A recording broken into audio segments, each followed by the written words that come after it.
या संदर्भामध्ये महाराष्ट्राचे प्रदेशाध्यक्ष यांनी सांगितलंय की महाराष्ट्र भाजपाची त्यांनी राजीनामा देऊ नये अशा प्रकारची इच्छा आहे। स्वतः प्रदेशाध्यक्षांनी तशा प्रकारचं सुतोवाच केलंय।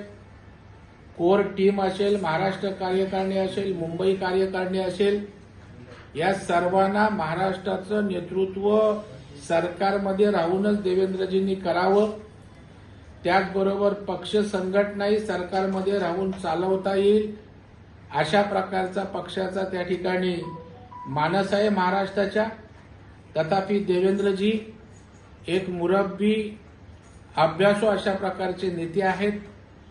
त्याचबरोबर ते संवेदनशील अशा प्रकारचे नेते आहेत। महाराष्ट्राचा आणि पक्षाचा विचार करून योग्य तो निर्णय घेतील तशा प्रकारची प्रगल्भता निश्चितच आमच्या या नेतृत्वामध्ये आहे। मुंबई, पुणे, नागपूर, मराठवाडा असो का विदर्भ, राजकीय, सामाजिक, शैक्षणिक क्षेत्र असो का क्रीडा, सर्वच घडामोडीचे विश्लेषण पाहायला विसरू नका। फक्त देशोन्नती न्यूजवर।